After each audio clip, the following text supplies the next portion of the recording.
तो तुम्हें 2016 पहले बनाना है, फिर 2015 बनाना है, फिर 2014 बनाना है। क्यों? क्योंकि ना ओलंपियाड्स के लेवल में बहुत ज़्यादा फर्क आया है। आफ्टर अ सर्टेन ईयर बहुत पहले बच्चों टाइप पूछते थे, आजकल थोड़ा लेवल अप कर दिया इन्होंने। तो that you have to take into account. ठीक है, आप ऐसा मत सोचना कि एकदम ही हलवा पढ़ करके चले जाएंगे, आ जाएंगे मार्क्स। अभी थोड़ा सा नया ज़माना है। बट जो हम क्लास में भी करते हैं, जितनी थिंकिंग हमारी क्लास में डेवलप्ड रहती है ना, उतने से ही तुम बहुत अच्छे ले आओगे। तो मैंने एस चंद का डाला था, सबको मिल गया था वो एस चंद वाला। एस चंद का जो सीबीएसई मटेरियल डाला था, उसके क्वेश्चन बैंक को यूटिलाइज करो, है ना। It may be the case that you have some other book which has a very good question bank. अगर तुम्हारे पास already very good question bank है, तब इट इज़ ओके, तब कोई प्रॉब्लम नहीं है।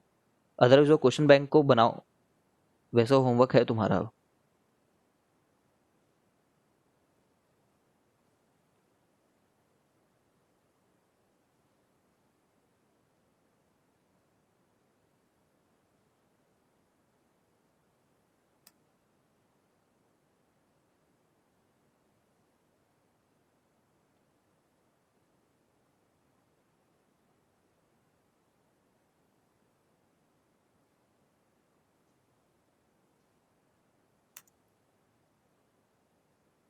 एक हमारे इंस्टीट्यूट की दूसरी वो रहती है, स्ट्रैटेजी ये रहती है कि हम एक बार वो कंप्लीट तो कर दें सिलेबस को।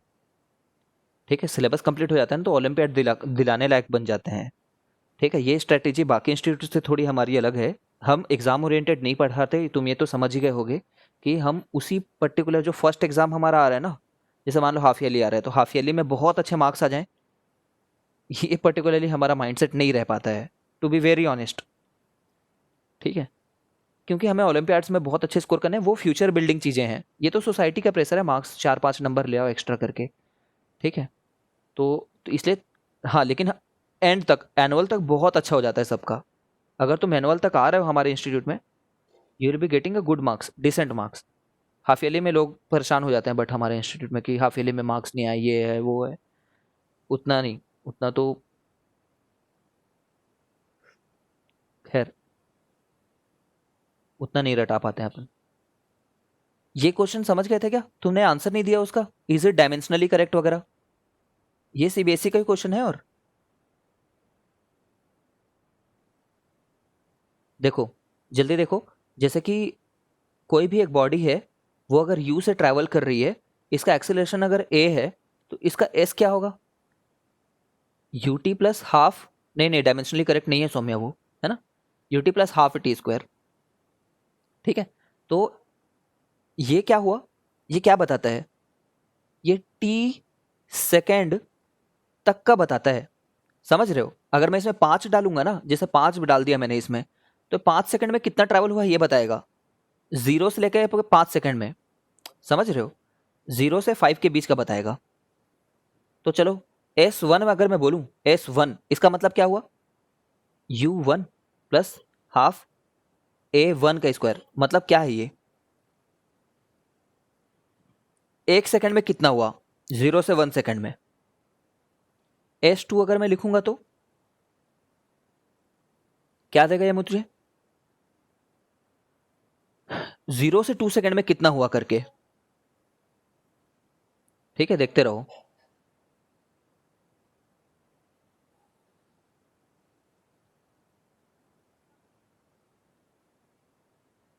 समझने की कोशिश करो इन सब बातों को।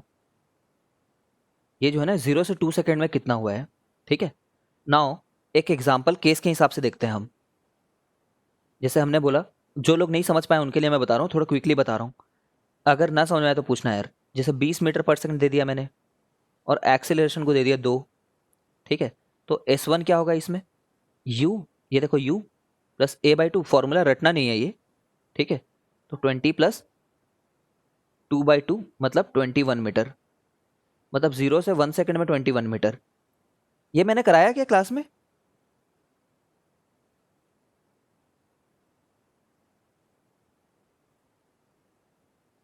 कराया क्या मैंने ये?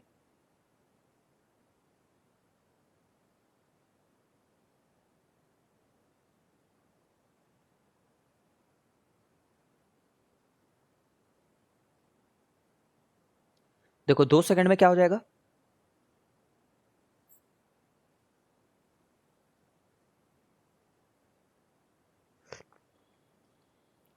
दो सेकंड में कितना करेगा ये देखो, 20 into two plus 2 into two मतलब 44। ठीक है, अब सोचो, डायग्रामेटिकली सोचो, डायग्राम से समझो। एक बंदा बोल रहा है मैंने पहले सेकंड में 0 से 1 सेकंड में 21 मीटर कवर किया है, और ये बोल रहा है कि मैं 0 से लेकर के 2 सेकंड में 44 मीटर कवर किया है, 44। तो सेकंड सेकंड में तो इतना कवर हुआ है ना बस। सेकंड सेकंड का मतलब समझ रहे हो? सेकंड सेकंड का यह मतलब होता है कि 1 सेकंड से लेकर के 2 सेकंड के बीच में कितना कवर हुआ है। ठीक है, सेकंड सेकंड, ये तो फर्स्ट सेकंड था ये वाला। Are we clear about this thing?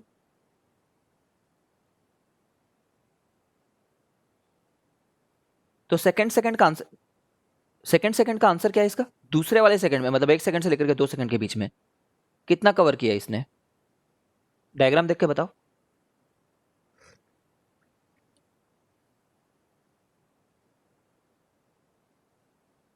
-44 -21 23। समझ रहे हो ना? 2 सेकेंड्स में कवर करना और सेकंड सेकंड में कवर करना अलग बात है। 2 सेकेंड्स में कवर करना मतलब 0 से लेकर के 2 सेकंड में कवर करना, सेकंड सेकंड मतलब 1 से के 2 के बीच में। अभी तुम यहां से एक पैटर्न देख पा रहे होगे कि जो सेकंड सेकंड का डिस्टेंस था, सॉरी, सेकंड वाले सेकंड का जो डिस्टेंस था वो टोटल 2 सेकंड में कितना किया, टोटल 2 सेकंड में कितना किया, -1 सेकंड में कितना किया। समझ रहे हो ना? नोटेशन में फर्क समझ रहे होगे? सेकंड वाले में कितना किया और इसमें 2 सेकंड तक कितना किया। ठीक है, सिमिलरली मैं इसी बात को ध्यान देते हुए ऐसा बोलना चाह रहा हूं, एस एनथ जो है, देखो यहाँ पे 2 था, फिर 2 -1 हुआ, तो यहाँ पे S N minus S N -1 बोलूंगा। यहां पे नहीं समझे हो कोई भी तो बताओ।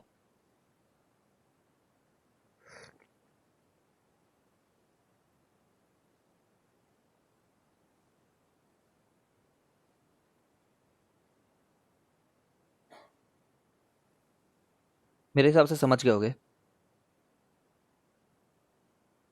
फिर से सुन लो, देखो मैं तुमसे क्या बात कर रहा हूं।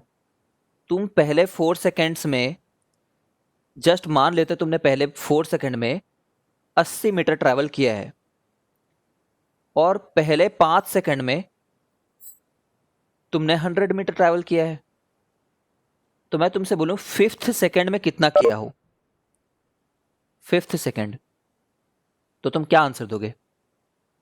फिफ्थ सेकेंड में जो हमने डिस्टेंस ट्रैवल किया है ना, वो 5 सेकेंड में कितना किया है, -4 सेकेंड में कितना किया है। ठीक है, तो 20 मीटर आएगा। ठीक है, फिफ्थ मतलब पांचवा सेकंड, मतलब पांचवा सेकंड चल रहा है। पांचवा सेकंड चल रहा है का क्या मतलब हुआ? 4 सेकंड कंप्लीट हो गए हैं, अब पांचवा चल रहा है। ठीक है, तो चार चार से लेकर के 5, फिफ्थ सेकंड मतलब ये मत सोचना 5वां से 6, इसका मतलब होता है 4 सेकंड से 5 सेकंड तक। ठीक है, अच्छा तुम समझते हो ना कि एक बच्चा पैदा होता है, मान लो बच्चा आज पैदा हुआ है, लेटर से आज ही जन्मा है, वहां से लेकर के जब उसका फर्स्ट बर्थडे आता है, तब बोलते हैं ना कि ये पहला साल चल रहा है करके इसका। तो पहला साल कब हुआ? पहला साल किसको बोले? फर्स्ट ईयर किसको बोले? 0 से 1 को। पहला साल 0 से 1, फिफ्थ सेकंड चौथे से 5। ठीक है, अब कुल मिलाकर के एस एन निकालना है, S nth, S N नहीं, S nth equal to S N minus S N -1। S N क्या होता है? यू। अब ये ना एस एन मतलब जिसको पहले टी से डिनोट कर रहे थे, अब उसको एन से डिनोट कर रहे हैं अभी यहाँ पे, बस डिनोट का फर्क है बस। तो U T plus half A T square minus U T plus half A T square. समझ गए हो क्या? U T plus half A T square, U T plus half A T square लिखा हूँ, टी की जगह पे एन लिख दिया हूँ। ठीक है, देखो कट रहा है, मैं कट कर रहा हूँ यार। चलो देखो खोल लेते हैं यार इसको।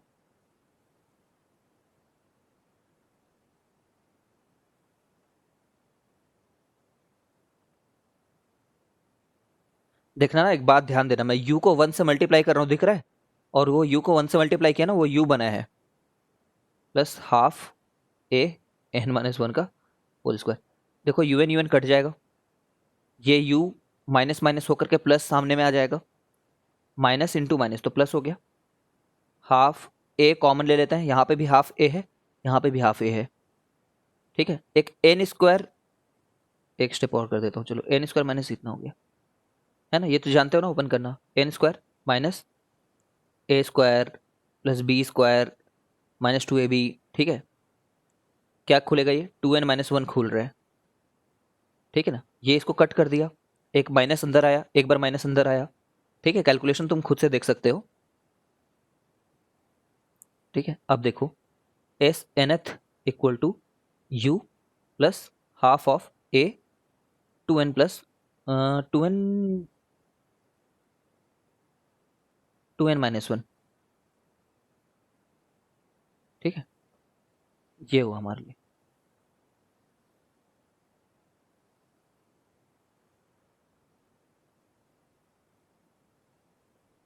ये फॉर्मूला जो है ना, इससे आंसर करेक्ट आ जाएगा, बट ये डायमेंशनली करेक्ट नहीं है। डायमेंशनली समझते हो क्या? जो चीज यूनिट के हिसाब से सही ना बैठे, जैसे कि यू का क्या यूनिट है? यू का यूनिट तो मीटर पर सेकंड है, लेकिन यहाँ पे तो हमने मीटर लिख रखा है ना। मीटर इक्वल टू मीटर पर सेकंड कभी हो सकता है क्या? नहीं हो सकता। तो फॉर्मूले से आंसर आ रहा है, लेकिन वो डायमेंशनली इनकरेक्ट है। असली में यहाँ पे 1 लिख रखा था हमने, याद आ रहा है कौन सा 1 बोल रहा हूँ मैं? ये 1 को जब मल्टीप्लाई किया तो यहाँ पे 1 लिखे थे ना। ये 1 का क्या यूनिट था? ये 1 तो सेकंड वाला था ना, ये n तो सेकंड है ना यहाँ पे, सेकंड माइनस सेकंड, समझ रहे हो? तो ये 1 पहले सेकंड था, उससे करेक्ट हो जाता वो, लेकिन जब हमने यहाँ पे सिर्फ u लिख रखा है, then it is not dimensionally correct. समझ गया क्या सौम्या? न्यूमेरिकली करेक्ट है, करेक्ट आंसर देता है, नंबर सही बताता है, डायमेंशनली इनकरेक्ट है ये। डायमेंशनली एक साइड मीटर रखा हुआ है, एक साइड मीटर पर सेकंड रखा हुआ है।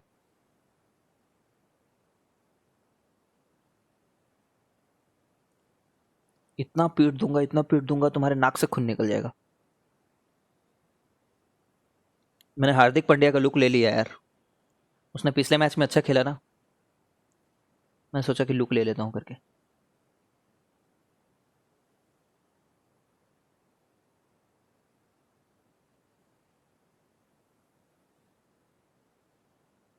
ये देखो, समझने की कोशिश करो प्लीज। डायमेंशन जो है ना, किसको डायमेंशन बोलते हैं समझो फिजिक्स में। डायमेंशन वर्ड कभी सुने हो फिजिक्स में? ये बताओ पहले तो मेरे को।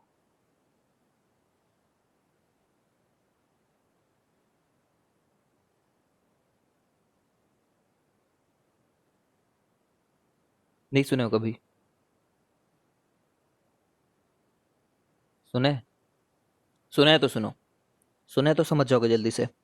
फिजिक्स में एक होती है यूनिट, एक होता है डायमेंशन।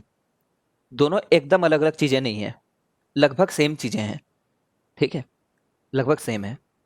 डायमेंशन ये फिजिक्स की फील दिलाता है, ये फिजिक्स की फील दिलाता है ये। ठीक है, ये यूनिट है, इसमें मेजरमेंट का यूनिट है, ये बेसिकली मेजर करने के काम आता है। ठीक है, ऐसा नहीं कि कुछ रिजिड बाउंड्री है, बहुत बड़ा डिफरेंस है, ऐसा नहीं कर रहा हूं मैं, ऊपर ऊपर से समझा रहा हूं। देखो, जैसे कि यार, तुमने कभी रेडियस सुना है? कभी लेंथ सुना है? रेडियस तो वर्ड सुना ही होगा। ठीक है, हाइट सुना होगा, विड्थ सुना होगा, है ना? डिस्टेंस सुना होगा, डिस्प्लेसमेंट सुना होगा। ठीक है, पेरीमीटर सुना होगा। ये सभी चीजें height, radius, distance, displacement, perimeter, सभी क्या हैं? सभी फिजिक्स की नजरों में लेंथ है। समझ रहे हो क्या? सभी फिजिक्स की नजरों में लेंथ है। इनका यूनिट कोई मीटर बोल ले, कोई सेंटीमीटर बोल ले, कोई एंगस्ट्रॉम बोल ले, ठीक है। लाइट ईयर, लाइट ईयर भी क्या है? Light year is a distance है ना, एस्ट्रोनॉमिकल यूनिट। पार्सेक, सभी डिस्टेंसेस ही हैं, सभी। तो सबका डायमेंशन एल है ना। एल, एल मतलब लेंथ। समझ रहे हो? तो मैं डायमेंशनली बोलूं चाहे यूनिट वाइज बोलूं, बात एक ही रहती है। डायमेंशनली में सारे यूनिट, जो भी यूनिट लिखो चाहे, सभी को डायमेंशनली फिजिक्स के हिसाब से एल बोलते हैं। अभी समझ रहे हो क्या? यूनिट मीटर रहे, चाहे सेंटीमीटर रहे, चाहे एंगस्ट्रॉम रहे, है तो वो लेंथ, ये बोलना चाह रहे हैं हम।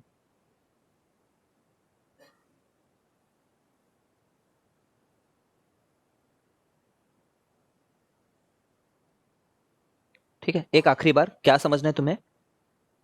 यूनिट चाहे मीटर का हो, चाहे सेंटीमीटर, चाहे एंगस्ट्रॉम, चाहे पार्सेक, चाहे लाइट ईयर, सभी फिजिक्स के हिसाब से लेंथ है।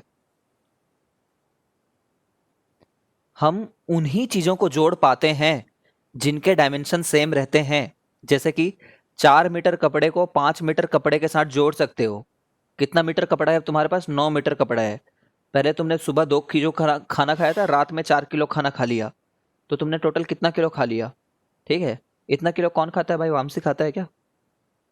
लेकिन मैं अगर ऐसे बोलूं कि how much is 2 kg plus 4 metre, ऐसा होगा क्या कभी? ऐसा कभी नहीं जोड़ेगा। फिजिक्स में तुमने अभी तक जितने भी फॉर्मूले दिखे हैं ना, उनमें कभी ऐसा नहीं हुआ है। अलग अलग डायमेंशन जोड़ते ही नहीं है। इसका कोई मतलब है क्या 2 किलो खाना के साथ में 4 मीटर कपड़ा दे देना, मतलब जोड़ देना, कपड़ा जोड़ देना? ठीक है,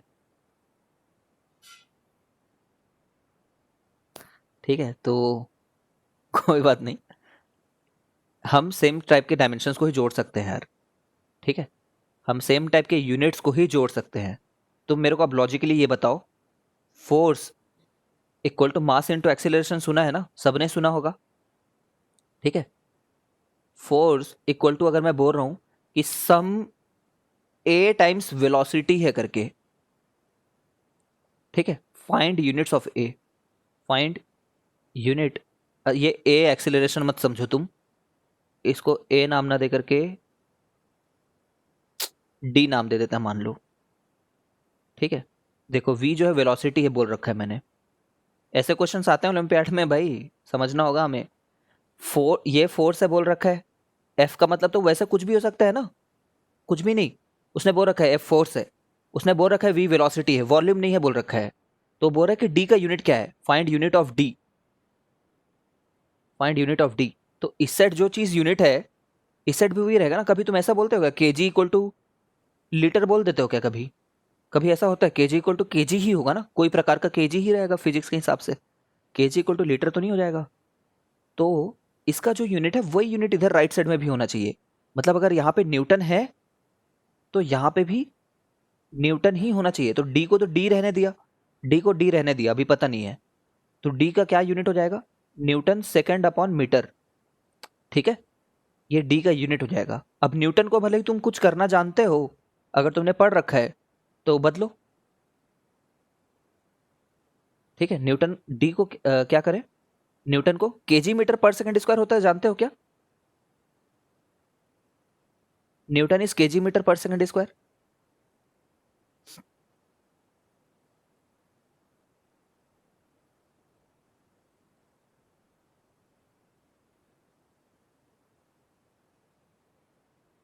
जब तुम आईआईटी की तैयारी करोगे पहला चैप्टर ये पढ़ाया जाएगा। कितने लोग को बिल्कुल हवा नहीं लगा क्या हुआ यहाँ पे करके?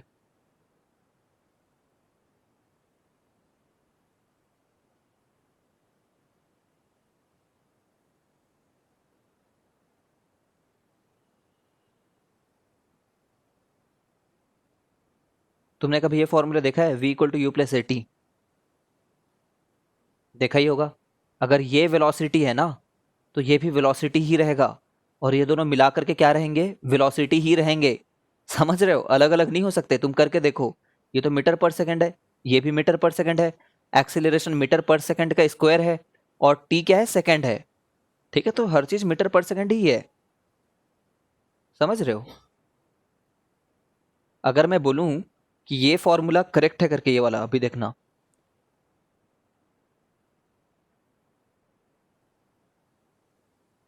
मैंने बोल दिया कि टाइम जो है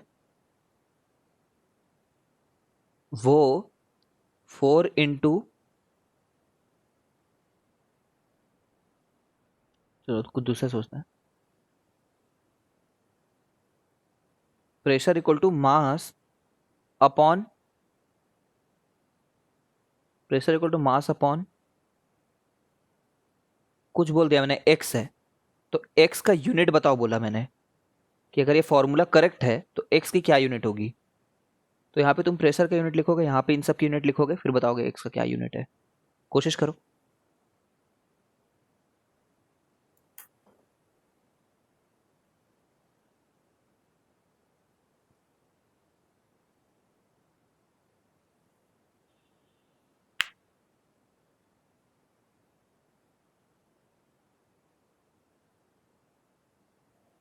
प्रेशर का unit you have to no.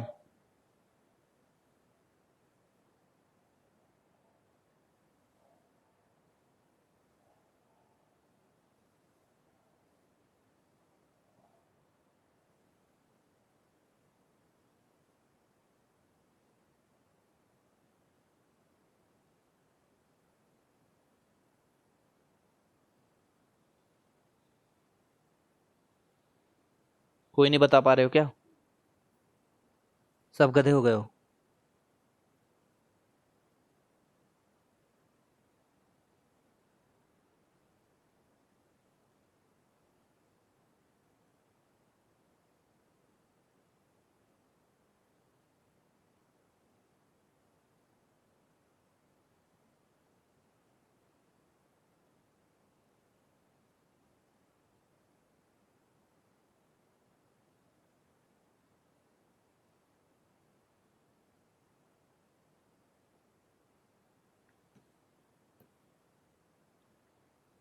तुम्हें नेट चलता हुआ दिख रहा है क्या? बिकॉज मेरे साइड थोड़ा नेटवर्क एरर दिखा रहा है।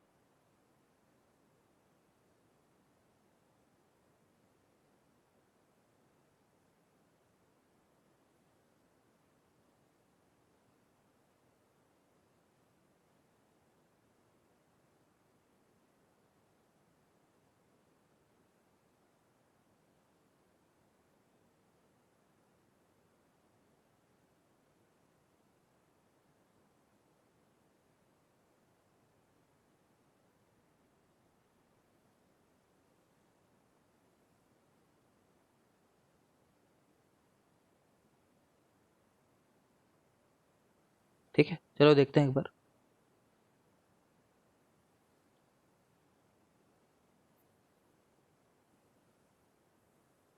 देखते हैं एक बार, चलो कोई बात नहीं। प्रेशर का यूनिट क्या होता है? प्रेशर फोर्स अपॉन एरिया होता है। ठीक है, प्रेशर तो फोर्स अपॉन एरिया होता है। इधर भी सेम चीज होनी चाहिए। ठीक है, चलो आस्था तुमसे ही बात करते हैं। ठीक है, और तुमसे ही पूछते हैं समझ में आ रहा है कि नहीं करके। तुम ये बताओ आस्था, यस और नो बोलते जाना। मैं 5 = 4 लिख सकता हूँ क्या?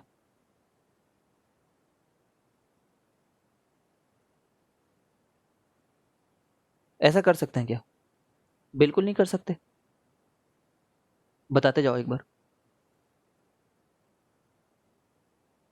नहीं कर सकते ना। 5 = 4 नहीं बोल सकते। कब कब बराबर होते हैं? इक्वल टू का क्या मतलब है?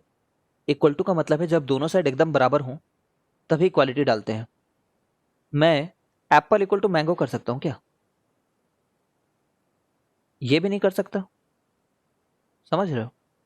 एप्पल इक्वल टू मैंगो नहीं लिख दूंगा मैं। कब होगा?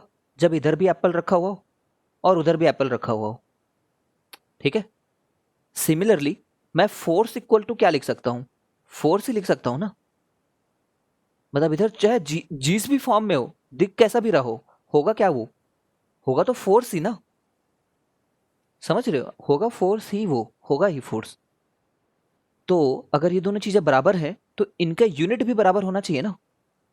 इसको न्यूटन में नापोगे तो इधर केजी तो नहीं आ जाएगा। अगर वो चीज़ें सेम है तो इधर भी न्यूटन आएगा। अब सिमिलरली मैंने बोला कि एक नया फॉर्मूला दिया मैंने, तुम दुनिया के हर फॉर्मूले को तो नहीं जानते हो ना, तो मैंने एक फॉर्मूला दिया तुम्हें कि यार एक फॉर्मूला है दुनिया में ऐसा, अगर ये फॉर्मूला सही है तो एक्स की यूनिट क्या है, ठीक है। तो तुमने बोला कि अच्छा अगर सेम चीजें हैं दोनों, अब इक्वालिटी डाली है, पक्का सेम चीजें हैं दोनों, सब मिला करके सेम है दोनों साइड पे, तो प्रेशर जिसका यूनिट ये है ना, मतलब जो भी फॉर्मूले से यूनिट निकालो यूनिट तो करेक्ट ही आएगा ना, चाहे किसी से भी निकालो, कोई और प्रेशर को कुछ और जानता हो इसके अलावा वो उससे भी निकाल सकता है, ठीक है। तो प्रेशर होता है newton upon metre square, newton upon metre square, ठीक है। मास होता है केजी, यूनिट के हिसाब से बात करें तो एक्स क्या हो जाएगा, एक्स हो जाएगा kg metre square upon newton. इसको उधर भेज दिया ऊपर, इसको इधर भेजा, मीटर स्क्वायर को इधर, न्यूटन को नीचे, तो ये आंसर है। इसको तुम और ओपन करना चाहो तो तुम्हारी मर्जी है, केजी मीटर अपॉन, नीचे क्या होता है ये, न्यूटन को बोलते हैं केजी मीटर अपॉन सेकंड का स्क्वायर।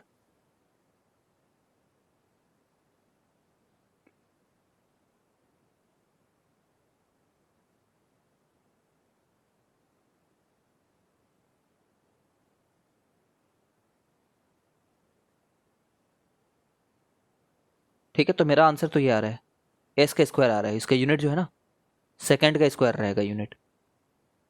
कुछ गलत किया क्या मैंने सौम्या?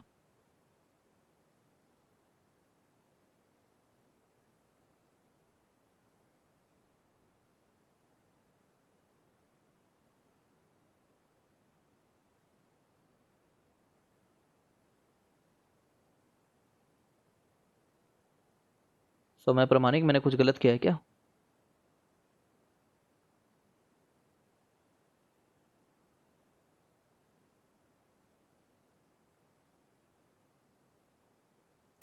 यहाँ पे मीटर स्क्वायर लिखना है ना मेरे को, यहाँ पे इसको कॉपी करने में गलती कर दी थी, ठीक है। तो ये मीटर, एक एक मीटर को कट किया है, एक मीटर रह गया है, ठीक है, तो ये आंसर है। तो हम लोग पहले नंबर्स के हिसाब से देख रहे थे, अभी हम उसकी फीलिंग के हिसाब से देख रहे हैं कि प्रेशर आखिर चाहे किसी भी दुनिया के फॉर्मूले से लेकर के आओ, वो रहेगा तो न्यूटन अपॉन मीटर स्क्वायर ही ना, ठीक है।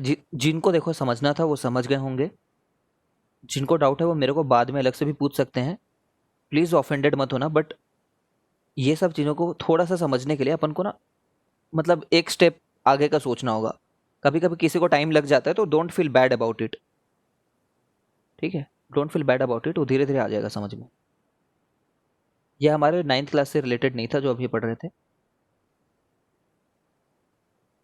ये वाली शीट तुम्हें सॉल्व करनी है, सॉल्व करके मेरे से डाउट पूछना है। ये लास्ट सीट है उस जो मैंने एसओएफ का भेजा है लेवल 1 का, ठीक है। एक आध क्वेश्चन अगर हमारे फर्स्ट चैप्टर से है तो उसको हम बनाते हैं। अच्छा हाँ, सेंटर ऑफ ग्रेविटी एक्सप्लेन करने के लिए बोल रही थी गरिमा, सुनो। सेंटर ऑफ ग्रेविटी थोड़ा हमारे सिलेबस से रिलेटेड है, सुनना। अर्थ ले लेते हैं,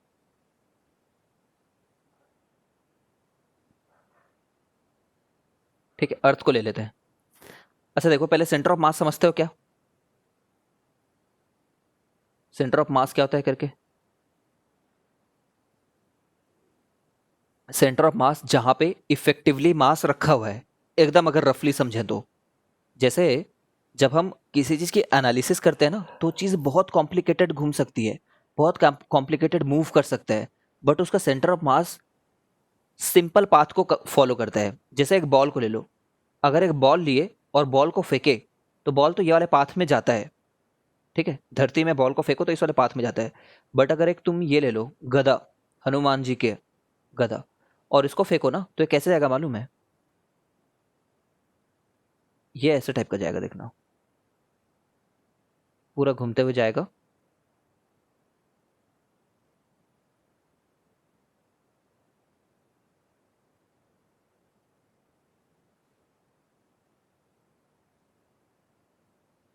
कुछ तो होगा, तो इसका पाथ ना काफी कॉम्प्लिकेटेड रहता है, समझ रहे हो? अभी तो मैंने काफी कम बनाया ना, ऐसा थोड़ी 6 ही जगह रहेगा, कुछ और भी बहुत सारी चीजें हो सकती है ना, जैसे देखो, अगर मैं इसके टिप का ग्राफ बनाऊं तो कैसा दिख रहा है तुम्हें? समझ रहे हो? ये जो पाथ दिख रहा है ना तुम्हें अजीब सा ब्लू कलर का, ये और भी कॉम्प्लिकेटेड होगा अगर और ज्यादा नंबर ऑफ इमेजेस बनाओगे तो। ठीक है, और ज्यादा नंबर ऑफ इमेजेस बनाओगे बीच बीच में और क्या हुआ है करके, तो और कॉम्प्लिकेटेड दिखेगा। तो हम इतनी कॉम्प्लिकेटेड चीज को नहीं पढ़ सकते, तो हम सिंपल चीज को पढ़ने की कोशिश करते हैं। तो हम बोलते हैं कि ये पूरे मास को अगर मैं किसी सिंगल पॉइंट से रिप्लेस करूं, तो वो पॉइंट जहां पे तुम रखोगे ना रिप्लेस करने के लिए, वो उसकी सेंटर ऑफ मास कहलाएगी, और वो हमेशा एक सिंपल पाथ फॉलो कर रहा होगा। ठीक है, so centre of mass is the equivalent mass which elaborates the motion of any complicated body in a simpler way। ठीक है, कैसे निकालते हैं क्या निकालते हैं वो जानने की जरूरत नहीं है। तो जैसा कि तुम समझ रहे हो कि रिकनेक्ट होना ना बंद हो जाएगा नहीं तो